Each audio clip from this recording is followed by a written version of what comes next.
Lucent के नवीनतम प्रकाशन से हम लोग प्राचीन भारत का इतिहास कर रहे हैं। प्राचीन भारत के इतिहास में 18वें टॉपिक जो कि शक साम्राज्य से हैं, इसको हम लोग करने जा रहे हैं। ये अभी हम लोग पेज 17 नंबर पे हैं। यूनानियों के बाद शक आए। यूनानियों के बाद भारत में शक आए। शकों की 5 शाखाएं थी और हर शाखा की राजधानी भारत और अफगानिस्तान में अलग अलग भागों में थी। पहली शाखा ने अफगानिस्तान, दूसरी शाखा ने पंजाब, इसकी राजधानी तक्षशिला थी, और तीसरी शाखा ने मथुरा, और चौथी शाखा ने पश्चिमी भारत, एवं पांचवी शाखा ऊपरी दक्कन पर प्रभुत्व स्थापित किया। प्रथम शक राजा जो थे वो मोआ था। मूलतः मध्य एशिया के निवासी थे और चारागाह की खोज में भारत आए थे। ये लोग मध्य एशिया के निवासी थे। वहाँ पे बहुत अधिक मात्रा में घोड़ा होता है, तो घोड़ा के लिए चारागाह के खोजने में मध्य एशिया से आए थे। और जो यूनानी थे ये ग्रीस से आए थे। 58 ईसा पूर्व में उज्जैन के एक स्थानीय राजा ने शकों को पराजित करके बाहर खदेड़ दिया और विक्रमादित्य की उपाधि धारण की। जो बाहरी लोगों को हराता था उस समय वो विक्रमादित्य की उपाधि धारण करता था। शकों पर विजय के उपलक्ष्य में 58 ईसा पूर्व से एक नया संवत विक्रम संवत के नाम से प्रारंभ हुआ। उसी समय से विक्रमादित्य की एक लोकप्रिय उपाधि बन गई, जिसकी संख्या भारतीय इतिहास में 14 तक पहुंच गई। यानी कि 14 विक्रमादित्य हुए भारत के। और विक्रम संवत इसी घटना के कारण 58 ईसा पूर्व से मानी जाती है। गुप्त सम्राट चंद्रगुप्त द्वितीय सबसे अधिक विख्यात विक्रमादित्य था। शकों की अन्य शाखाओं की तुलना में पश्चिम भारत में प्रभुत्व स्थापित करने वाली शाखा सबसे लंबे अरसे तक शासन किया। गुजरात में चल रहे समुद्री व्यापार से यह शाखा काफ़ी लाभान्वित हुई, इसीलिए लंबे समय तक चली थी और भारी संख्या में चांदी के सिक्के जारी किए। शकों का सबसे प्रतापी शासक रुद्रदामन प्रथम था, जिसका शासन 130 ईस्वी से 150 ईस्वी यानी कि 20 वर्ष तक था। गुजरात के बड़े भाग पर था। इसने काठियावाड़ की अर्ध शुष्क सुदर्शन झील जो आधी सूख गई थी, अर्ध शुष्क का मतलब हुआ मौर्यों द्वारा यह निर्मित था, का जीर्णोद्धार फिर से निर्माण करवाया। रुद्रदामन संस्कृत का बड़ा प्रेमी था। उसने ही सबसे पहले विशुद्ध संस्कृत भाषा में लंबा अभिलेख, जो कि गिरनार अभिलेख के नाम से जाना जाता है, जारी किया। इसके पहले सभी अभिलेख प्राकृत भाषा में रचित थे। भारत में शक राजा अपने को क्षत्रप कहते थे। क्षत्रप यानी कि जब अरब पर्शियन भाषा में क्षत्रप को जो बेसिकली क्षेत्र को कहा जाता था, जो एक स्टेट टाइप का, जिला टाइप का था, और वो चीज़ भारत में आया तो वो क्या हुआ, क्षत्रप। यहाँ से क्षत्रप से ही क्षेत्र को कंट्रोल करने वाले क्षत्रियों का जन्म हुआ। पार्थियाई या पहलव कौन थे? पश्चिमोत्तर भारत में शकों को आधिपत्य के बाद पार्थियाई लोग का आधिपत्य हुआ पश्चिमोत्तर भारत पे। प्रसिद्ध पार्थियाई राजा गोंडोफर्निस था। इसी के शासनकाल में सेंट टॉमस ईसाई धर्म का प्रचार करने के लिए भारत आया था। नोट: पार्थियाई लोगों का मूल स्थान ईरान में था। देखिए दोस्तों, जो यूनान से जो लोग आए थे वो ग्रीस से, यूनानी जो थे ग्रीस से आए थे। और अभी हम लोग ऊपर पढ़े कि जो शक थे वो मध्य एशिया से आए थे, सेंट्रल एशिया उसको बोलते हैं, और ये पार्थियाई लोग ईरान से आए थे। अब हम लोग पढ़ते हैं कुषाण। पहलव के बाद कुषाण आए, जो यूची एवं तोखरी भी कहलाते हैं। यूची नामक एक कबीला 5 कुलों में बटा था। उन्हीं में एक कुल के थे कुषाण। कुषाण वंश के संस्थापक कुजुल कडफिसेस था। इस वंश का सबसे प्रतापी राजा कनिष्क था और कुजुल कडफिसेस इसका संस्थापक था। इनकी राजधानी पुरुषपुर या पेशावर थी। कुषाणों की द्वितीय राजधानी मथुरा थी। कुषाणों की दो राजधानी थी। कनिष्क ने 78 ईस्वी में गद्दी पर बैठने के समय में एक संवत चलाया जो शक संवत कहलाता है, जिसे भारत सरकार द्वारा प्रयोग में लाया जाता है। आगे देखते हैं।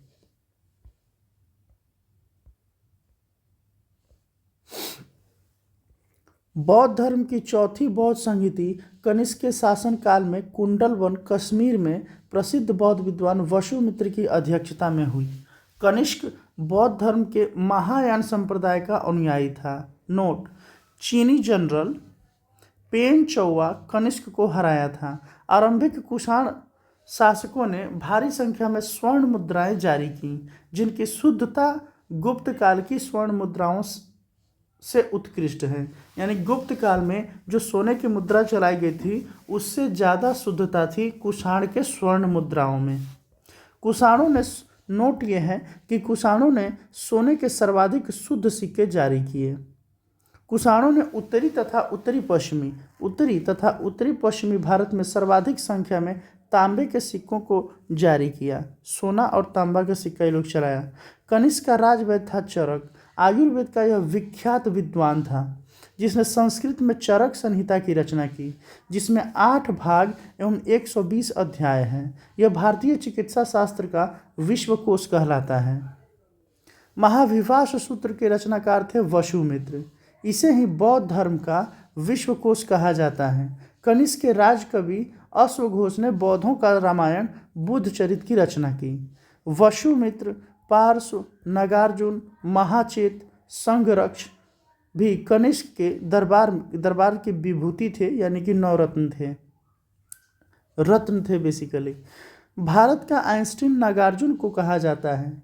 इनकी पुस्तक माध्यमिक सूत्र, इसमें नागार्जुन ने सापेक्षता के सिद्धांत दिया है। कनिष्क की मृत्यु 102 ईस्वी में हो गई। कुषाण वंश का अंतिम शासक वासुदेव था। नोट: कुषाण राजा देवपुत्र कहलाते थे। यह उपाधि कुषाणों ने चीनियों से ली थी, यानी देवताओं का पुत्र देवपुत्र कुषाण राजा कहलाते थे। गंधार शैली एवं मथुरा शैली का विकास कनिष्क के शासन काल में हुआ था। मथुरा संग्रहालय में कुषाणकालीन मूर्तियों का संग्रह अधिक मात्रा में है। गंधार कला के लिए तक्षशिला प्रसिद्ध है। रेशम मार्ग पर नियंत्रण रखने वाले शासकों में सबसे प्रसिद्ध कुषाण थे। कुषाण साम्राज्य में मार्गों पर सुरक्षा का प्रबंध था। रेशम मार्ग का आरंभ कनिष्क ने कराया था। इम्पोर्टेंट क्वेश्चन है कि रेशम मार्ग का आरंभ किसने कराया? तो कनिष्क ने। रेशम बनाने की तकनीक का आविष्कार सबसे पहले चीन में हुआ था। दूसरा नोट ये है, मथुरा शाटक नामक विशेष प्रकार के वस्त्र का निर्माण का केंद्र था। कुषाण काल में सबसे अधिक विकास वास्तुकला के क्षेत्र में हुआ था। वास्तुकला यानी कि आर्किटेक्चर, यानी कि महल, घर, मूर्ति और कला को बनाने का तरीका होता है। इसी काल में बुद्ध की खड़ी प्रतिमा का निर्माण हुआ। संगम युग, ऐतिहासिक युग के प्रारंभ में दक्षिण भारत का क्रमबद्ध इतिहास हमें जिस साहित्य से ज्ञात होता है उसे संगम साहित्य कहा जाता है। संगम शब्द का अर्थ परिषद अथवा गोष्ठी होता है, जिनमें तमिल कवि एवं विद्वान एकत्र होते थे।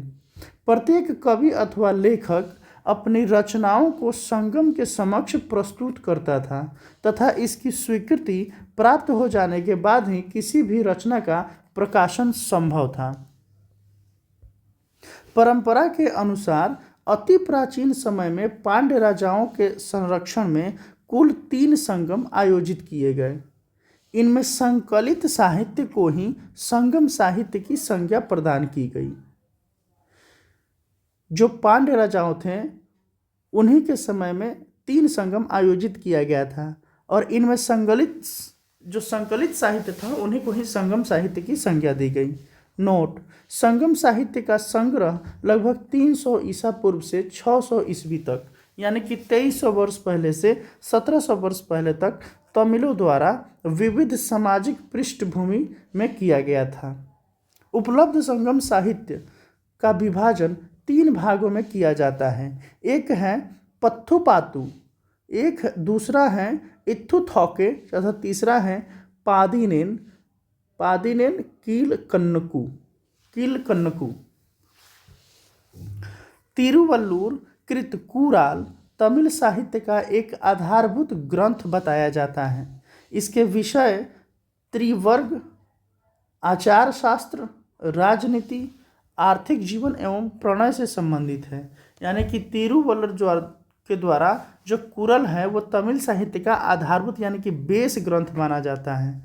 उसमें क्या है तो विषय त्रिवर्ग आचार शास्त्र, उसमें आचार विचार से संबंधित, पॉलिटी और इकोनॉमी और शादी से संबंधित, उसमें जीवन और शादी से संबंधित उसमें व्याख्या मिलता है। आगे देखते हैं।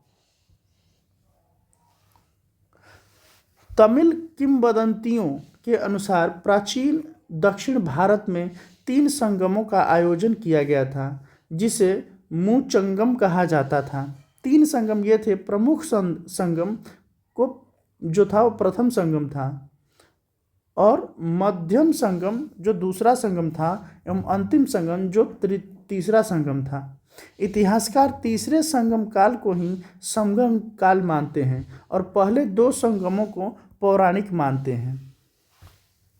यानी कि सबसे ज़्यादा इम्पोर्टेंट तीसरा संगम को मानता है लोग। स्थान, अध्यक्ष एवं संकलित महत्वपूर्ण ग्रंथ जो संगम से हुआ। आप यहाँ पे देख सकते हैं प्रथम संगम कहाँ पे हुआ था? मदुरा। प्रथम संगम मदुरा, ये तमिलनाडु में है। ये 4440 वर्ष पूर्व हुआ था, जो समुद्र में विलीन हो गया है वो स्थान। अध्यक्ष इसके कौन थे? अगस्त्य थे। और संकलित महत्वपूर्ण ग्रंथ यहाँ का था अकटियम परिपदाल, मदुनारई, मुद्दुकुरुकु तथा कलारी आविरई। कोई भी इसमें उपलब्ध नहीं है। ये सिर्फ हमको किंवदंतियों से मिलता है कि ये सब था। दूसरा संगम कपाटपुरम अलईवाई में हुआ था 3700 ईसा पूर्व में, 3700 वर्ष पहले। 3700 वर्ष पहले का मतलब हुआ कि 1500 BC के आसपास, यानी कि 2000 और 700 1700 BC के आसपास। जब क्या था कि जब वैदिक पीरियड से भी पहले का ये शासनकाल है। ये भी समुद्र में विलीन हो गया। अगस्त तोलकपियम, इसके भी अध्यक्ष थे अगस्त। और यहाँ पे जो संकलित महत्वपूर्ण किताब है तोलकपियम, जो कि तमिल भाषा का व्याकरण है वो। इसके रचनाकार थे तोलकपियर। तीसरा संगम हुआ 1850 वर्ष पूर्व, यानी कि 150 AD में। अभी 2000 AD चल रहा है, तो 150 AD में यानी कि 1850 वर्ष पूर्व आज से हुआ था। नक्कीरर नेदुनथौके, यहाँ पर इसके जो अध्यक्ष थे वो नक्कीरर थे। जो तीसरा संगम था इसका अध्यक्ष था नक्कीरर। और यहाँ पे जो बुक संकलित किया गया ग्रंथ वो था नेदुनथौके, कुरुनथौके, नत्रिनई, एंकुरु भूरु, परिपादल, कुत्थु, वारी, पेरिसई तथा सित्रिसई आदि का रचना हुआ। नोट: कवियों और विद्वानों की परिषद के लिए संगम नाम का प्रयोग सर्वप्रथम 7वीं सदी के प्रारंभ में शैव संत नायनार तिरुनाबुक रसु अप्पार ने किया। संगम काल के बारे में विवरण देने वाले अन्य स्रोत। संगम काल के बारे में विवरण देने वाले अन्य स्रोत: अशोक के अभिलेखों में चोल, पांड्य एवं चेर के बारे में बताया गया है। मेगास्थनीज, स्ट्रैबो, प्लिनी एवं टॉलमी जैसे यूनानी लेखकों ने पश्चिम एवं दक्षिण भारत के बीच वाणिज्य व्यापार संपर्कों के बारे में उल्लेख किया है। कलिंग के खारवेल के हाथी गुम्फा शिलालेख में तमिल राज्यों का उल्लेख है। 8वीं सदी ईस्वी में, यानी कि आज से 1200 वर्ष पहले, इरैयानार अगपोरुल के भाष्य की भूमिका में 3 संगमों का वर्णन किया गया है। इलांगोकृत शीलपदिकारम, इलांगोकृत शीलपदिकारम, पायलों का गीत। इसको शीलपदिकारम का अर्थ होता है पायलों का गीत, जिसको लिखा गया है इलांगो के द्वारा। यह एक उत्कृष्ट रचना है जो तमिल जनता में राष्ट्रीय काव्य के रूप में मानी जाती है। इसमें 30 सर्ग हैं जिन्हें 3 खंडों में लिपिबद्ध किया गया है। यह बौद्ध रुझान वाला महाकाव्य है। इसमें कावेरी पत्तनम के कोवलन, उसकी पत्नी कन्नगी एवं नर्तकी माधवी की प्रेम कहानी है। मदुरा के बौद्ध धर्मावलंबी व्यापारी शीतलई सतनार मणि मेखले की रचना की। यानी पूछता है कि मणि मेखले की रचना किसने किया, तो शीतलई सतनार ने की थी। इसमें 30 सर्गों के अतिरिक्त एक प्रस्तावना भी है। इसमें जैन का प्रभाव है। इसमें राजकुमार उदय कुमारन एवं मणि मेखलय यानी कि कोलवन एवं नर्तकी माधवी की पुत्री की प्रेम कहानी है। इस ग्रंथ की कहानी दार्शनिक एवं शास्त्रार्थ संबंधी बातों के लिए बनाई गई है। इसका महत्व मुख्यतः धार्मिक है। नीलकंठ शास्त्री के अनुसार यह बौद्ध लेखक दीनानाथ 5वीं शती की कृति न्याय प्रवेश पर आधारित है। जीवक चिंतामणि संगम काल के बहुत बाद की रचना है। इसकी रचना का श्रेय जैन भिक्षु तिरुतक्कदेवर को दिया जाता है। कहा जाता है कि तिरुतक्कदेवर पहले चोल राजकुमार था जो बाद में जैन भिक्षु बन गया। तोलकापियम तमिल व्याकरण है। 5वीं सदी के बाद बहुत प्रसिद्ध तमिल रचनाएं नैतिक एवं दार्शनिक उद्देश्यों से लिखी गई। इसमें तिरुवल्लुवार की तिरुकुरल सबसे प्रसिद्ध है। रामकथा के अनेक तमिल संस्करण हैं। नोट में है रामकथा के अनेक तमिल संस्करण हैं और इसमें सबसे प्रसिद्ध है कंबन की ईरामावतारम। संगम साहित्य के काव्य को 2 श्रेणियों में बांटा गया है, अकम और पूरम। अकम काव्यों का मूल विषय प्रेम प्रसंग है, जबकि पूरम काव्यों का विषय युद्ध है। संगम साहित्य में हमें तमिल प्रदेश के 3 राज्यों चोल, चेर तथा पांड्य का विवरण प्राप्त होता है। उत्तर पूर्व में चोल यानी कि जो पूर्वी घाट है यहाँ पे चोल, दक्षिण पश्चिम में चेर यानी कि केरला वाले को चेर, एवं दक्षिण पूर्व में यानी कि साउथ ईस्ट में पांड्य यानी कि कन्याकुमारी का जो इलाका वहाँ पे पांड्य राज्य स्थित था। नेक्स्ट देखते हैं हम लोग। संगम युगीन राज्यों में सर्वाधिक शक्तिशाली चोलों का राज्य था। यह पेन्नार तथा दक्षिणी वेल्लारू नदियों के बीच स्थित था। इसका सबसे प्रतापी राजा करिकाल था। करिकाल ब्राह्मण मतानुयायी था यानी कि ब्राह्मण मत को मानता था और इसने ब्राह्मण धर्म को राजकीय संरक्षण प्रदान किया। पत्तिनपालई में करिकाल के जीवन और सैन्य अधिकरण को दर्शाया गया है। संगम साहित्य के विभिन्न कविताओं में वेणी युद्ध का उल्लेख मिलता है, जिसमें करिकाल ने पांड्य तथा चेर सहित 11 राजाओं को पराजित किया था। उसने पुहार या कावेरीपत्तनम शहर की स्थापना की और अपनी राजधानी उरैयूर से कावेरीपत्तनम में स्थानांतरित की। इसने कावेरी नदी के मुहाने पर बांध बनवाया तथा सिंचाई करने के लिए नहरों का निर्माण करवाया। पेरुनानुनुपादे में करिकाल को संगीत के सप्त स्वरों का विशेषज्ञ बताया गया है। यह एक बुक है, इसमें करिकाल को पेरुनानुपादे में करिकाल को संगीत के सप्त स्वरों का विशेषज्ञ बताया गया है। संगम युग का दूसरा राज्य चेरों का था, जो आधुनिक केरल प्रांत में स्थित था। इस राज्य के कुछ प्रमुख राजा हुए उदयनजीरल, लगभग 130 ईस्वी की कहानी है ये। अच्छा, दूसरा है नेदुनजीरल आदन 155 ईस्वी एवं सेनगुट्टुअन 180 ईस्वी, मोटा मोटी आज से जो है आज से 1800 वर्ष पहले सेनगुट्टुअन ने अधिराज की उपाधि ग्रहण की थी। इसने पत्तिनी नामक धार्मिक संप्रदाय को समाज में प्रतिष्ठित किया। संगम युग का तीसरा राज्य था पांड्यों का, जो कावेरी के दक्षिण में स्थित इसकी राजधानी मदुरा में थी। पांड्य राजाओं में नेडुंजेलियन लगभग 210 ईस्वी सबसे शक्तिशाली था। पांड्यों का पहला उल्लेख मेगास्थनीज ने किया है। उसने इस राज्य को मोतियों के लिए प्रसिद्ध बताया था। नलीवकोडन संगम युग का अंतिम ज्ञात पांड्य शासक था।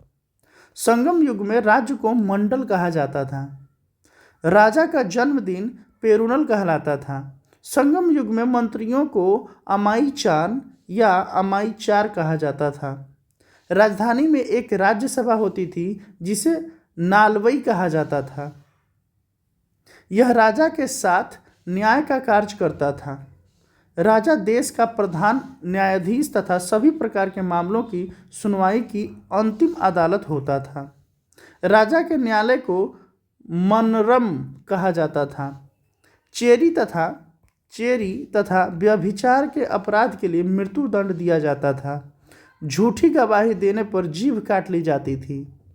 भूमि कर नकद तथा अनाज दोनों रूपों में अदा किया जाता था। संभवतः यह उपज का 6वां भाग होता था, किंतु कभी कभी इसे बढ़ाया जाता था। व्यापारियों से सीमा शुल्क एवं चुंगी वसूल की जाती थी। सेना के सेनापति को एनाड़ी की उपाधि दी जाती थी। सेना के अग्र टुकड़ी को तुशी तथा पिछले टुकड़ी को कुले कहा जाता था। सेना में वेलाल घने कृषक भर्ती किए जाते थे। सेना चतुरंगिणी होती थी, जिसमें अश्व, गज, रथ और पैदल सिपाही सम्मिलित थे। नगाड़ा एवं शंख बजाकर सैनिकों को बुलाया जाता था। युद्ध भूमि में वीर गति पाने वाले सैनिकों को सम्मान में पत्थर की मूर्ति बनवाए जाने की प्रथा थी। इस प्रकार की मूर्तियों को नड्डुकल या वीरकल कहते थे। युद्ध में पराजित राजा का आमरण अनशन कर अनुष्ठानिक मृत्यु वर्ण करने की प्रथा को संगम कविताओं में वट किरुतल कहा गया है। राजा अपने आवास की रक्षा के लिए सशस्त्र महिलाओं को तैनात करता था। युद्ध में बंदी स्त्रियों को दासी बनाकर उसने मंदिरों में दीपक जलाने का कार्य कराया जाता था। युद्ध में बंदी स्त्रियों को दासी बनाकर उनसे मंदिरों में दीपक जलाने का कार्य किया जाता था। संगम काल में समय जानने के लिए जल घड़ी का प्रयोग किया जाता था। संगम काल में समय जानने के लिए जल घड़ी का प्रयोग किया जाता था। संगमकालीन कुछ अन्य वर्ग जैसे पुलैयन, दस्तकारों का एक वर्ग जो रस्सी तथा पशु चर्म की सहायता से चारपाई एवं चटाई बनाने का कार्य करते थे, उन्हें पुलैयन कहा जाता था। और दूसरा था एनियर, शिकारियों की एक जाति थी, और मल्लवर लूटपाट करने वाली जाति थी।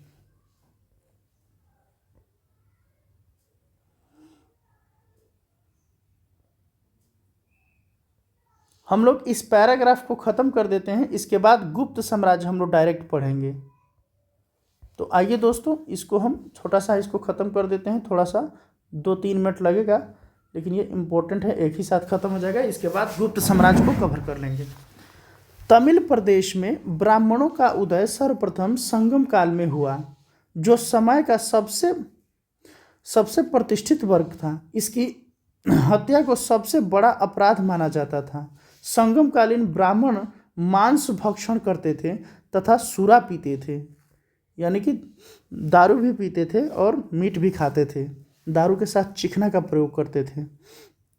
ब्राह्मणों के पश्चात संगम युगीन समाज में वेल्लार वर्ग का स्थान था। इसका मुख्य पेशा कृषि कर्म था। वेल्लार के प्रमुख को वेल्लीर कहा जाता था। खेतों में काम करने वाले मजदूरों को कडेसियर कहते थे। संगम साहित्य में व्यापारी वर्ग को वेनिगर कहा गया है। संगम साहित्य में दास प्रथा के अस्तित्व का प्रमाण नहीं मिलता है। तोल्काप्पियम नामक तमिल रचना से ज्ञात होता है कि संगम काल में विवाह को संस्कार के रूप में मान्यता प्रदान की गई थी। इसमें हिंदू धर्मशास्त्रों में वर्णित विवाह के 8 प्रकारों ब्रह्म, दैव, आर्ष, प्रजापत्य, असुर, गंधर्व, राक्षस तथा पैशाच का उल्लेख मिलता है। किसमें? जो तोल्काप्पियम है, यानी कि जो आज 2800 वर्ष पहले जो लिखा गया था, जो नॉर्थ में जो शास्त्रों में है, वो सब शादी के जो प्रकार हैं वहाँ पे भी देखने को मिलता है। प्रणय विवाह की मान्यता दी गई थी। प्रणय विवाह की मान्यता दी गई थी जिसमें पंचतीणय कहा गया है। एक पक्षीय प्रणय को कैकिणय व अनुचित प्रणय को पेरुंदिणय कहा गया है। संगम काल में चावल मुख्य खाद्यान्न था। इसे दूध में मिलाकर सांभर नामक खाद्यान्न तैयार किया जाता था। सांभर आज भी लोग खाता है, लेकिन अभी पकाने का तरीका अलग है। नर्तक नर्तकियों व गायकों के दल घूम घूम कर लोगों का मनोरंजन किया करते थे। संगम साहित्य में इन्हें पानर विडैलियर कहा गया है। तमिल साहित्य में मच्चेलियर तथा ओवैयर जैसी कवयित्रियों की चर्चा हुई है, जिससे स्पष्ट है कि इस काल की स्त्रियां सुशिक्षिता होती थीं। संगम काल के लोग कौवे को शुभ पक्षी मानते थे, जो अतिथियों के आगमन की सूचना देता है। कौवे नाविकों को सही दिशा का भी बोध कराते थे। इस कारण सागर के मध्य चलने वाले जहाज़ों के साथ उन्हें ले जाया जाता था। क्यों? क्योंकि उनसे उनको दिशा की जानकारी मिलती थी। संगम काल में समाधियों के स्थान पर पत्थर गाड़ने की प्रथा थी। इन्हें वीरगल अथवा वीर प्रस्तर कहा जाता था। इनकी पूजा भी होती थी। प्रायः युद्ध में वीर गति प्राप्त सैनिकों को सम्मान में खड़े किए जाते थे। जो पत्थर था इसको। संगम काल में चोलों की समृद्धि का मुख्य कारण उनका सुविकसित वस्त्र उद्योग था, यानी कपड़ा बनाते थे। पांड्य राज्य में कोरकई, सलियूर एवं चेर राज्य में बंदर प्रमुख बंदरगाह था। पांड्य राज्य में कोरकई, सलियूर एवं चेर राज्य में बंदर प्रमुख बंदरगाह था। कोरकई मोती खोजने का प्रमुख पत्तन था। कोरोमंडल समुद्र तट पर पुदुचेरी से 3 किलोमीटर दक्षिण में स्थित अरिकामेडु चोल वंश का एक प्रमुख बंदरगाह था। इस बंदरगाह से रोम के साथ व्यापार होता था। 1945 में हुई यहाँ की खुदाई से एक विशाल रोमन बस्ती का पता चला है। यहाँ मनकों के निर्माण का कारखाना भी था। पेरिप्लस में अरिकामेडी को पेडोक कहा गया है। पेरिप्लस ऑफ एरिथ्रियंस ही एक बुक है जिसका लेखक के बारे में जानकारी नहीं है, उसी बुक के बारे में कहा है। नोट: संगम काल में ही मिस्र के एक नाविक हिप्पोलस ने मानसूनी हवाओं के सहारे बड़े जहाज़ों से सीधे समुद्र पार कर सकने की विधि खोजी थी। मिस्र का वो नाविक था। तमिल देश का प्राचीन देवता मुरुगन था। कालांतर में उसका नाम सुब्रमण्य हो गया और स्कंद कार्तिकेय के साथ उसका तादात्म्य स्थापित कर दिया गया। हिंदू धर्म में स्कंद कार्तिकेय शिव पार्वती का पुत्र माना गया है। स्कंद का एक नाम कुमार भी है। तमिल भाषा में मुरुगन शब्द का यही अर्थ होता है, कुमार। मुरुगन का प्रतीक मुर्गा माना जाता है तथा उसके विषय में यह मान्यता थी कि उसे पर्वत पर क्रीड़ा करना अत्यधिक प्रिय है। उसका अस्त्र बर्छा था। कुरुवस नामक एक पर्वतीय जनजाति की स्त्री को मुरुगन की पत्नियों में माना गया है। वर्ण का सामाजिक वर्गीकरण संगम कवियों को ज्ञात था। संगम साहित्य में पवित्र या जादुई शक्तियों में विश्वास जताया गया है, जिसे अनुक कहा गया है। अभी हम संगम साहित्य को खत्म कर दिए दोस्तों, जो संगम एरा था, और अब हम लोग गुप्त पीरियड शुरू करेंगे थोड़ी देर में।